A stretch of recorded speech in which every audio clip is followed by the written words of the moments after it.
वेजिनिस्मस एक ऐसी कंडीशन है जिसमें कि फीमेल किसी भी तरीके से कोई भी चीज़ वेजाइना में इंसर्ट नहीं होने देती। जैसे ही कोई भी उसे लगता है कि कोई चीज़ वेजाइना में इंसर्ट हो सकती है, वो अपनी थाइज़ क्लोज़ करती है, बहुत फ़ोर्सफुली क्लोज़ करती है और उस चीज़ को इंसर्ट नहीं होने देती। अब इसका दुष्प्रभाव क्या होता है कि जब मैरिज होती है, तो वो लेडी किसी भी तरीके से हस्बैंड को सेक्स ही नहीं करने देती, जबकि ये चीज़ लेडी खुद नहीं कर रही है। लेडी का तो मन है कि मेरी मैरिज हुई है तो मुझे सेक्स करना है, लेकिन ये सब उसकी मसल्स की वजह से होता है। इसमें क्या होता है कि हाइपरटोनिया और पेरीवेजाइनल मसल्स हो जाता है।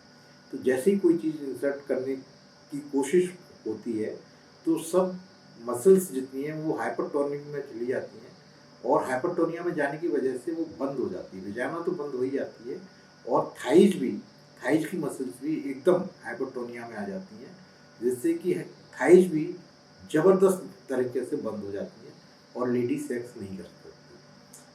अब इसका दुष्प्रभाव क्या होता है? अगर हमें ये कंडीशन पता नहीं है, लेडी को पता नहीं है या उसके घरवालों को पता नहीं है, तो लोग तरह-तरह की भ्रांतियों से ग्रसित हो जाते हैं कि इसके ऊपर चुड़ैल आ गई है।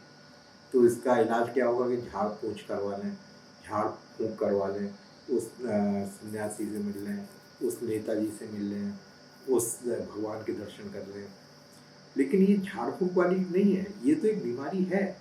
वेजिनिस्मस इज़ ए डिजीज़। सबसे बड़ी चीज़ ये है कि अगर इसको पहले तो पता लगे कि ये वेजिनिस्मस है। अगर लड़की सेक्स नहीं करा रही तो ये नहीं मानना चाहिए कि वो एटीट्यूड दिखा रही है। हो सकता है she is suffering from A disease. और जब डिजीज़ से सफ़र कर रही है तो अभी तक इसका कोई सक्सेसफुल ऑपरेशन नहीं था। मैंने इसके लिए एक ऑपरेशन निकाला है, incision of perivaginal muscles and resurfacing with labium minora flaps. ये ऑपरेशन नेट पे है, अवेलेबल है। अगर आप लिखेंगे incision of perivaginal muscles and resurfacing with labium minora flap, तो ये आपके नेट पे भी आ जाएगा। इस ऑपरेशन के द्वारा वेजिनिस्मस का 100% क्योर संभव है। बहुत से लोग ने इसका इलाज करा के और एक सक्सेसफुल मैरिड लाइफ का एन्जॉयमेंट किया है। इसलिए ये सबसे ज़्यादा ज़रूरी है कि ये एक कंडीशन है, ये एक बीमारी है, इसको समझना चाहिए। ये नहीं कि झाड़-फूँक कराने चल दिए, ये एक बीमारी है और हर बीमारी का की तरह ही इस बीमारी का इलाज संभव है। ऑपरेशन के द्वारा इसका इलाज संभव है, ये समझना बहुत ज़रूरी है।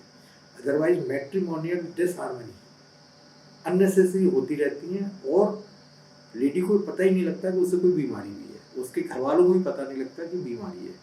घरवाले भी सब सोचते हैं या तो भूत आ गया, चुड़ैल आ गई या फिर ये एटीट्यूड ही दिखा रही है। वो लड़की को मारते हैं, पीटते हैं, लेकिन लड़की अपने आप तो नहीं कर रही कुछ। मारने-पीटने से कोई सॉल्यूशन है ही नहीं। इसको तो बीमारी है, वेजिनिस्मस एक बीमारी है, उसका इलाज ऑपरेशन से संभव है।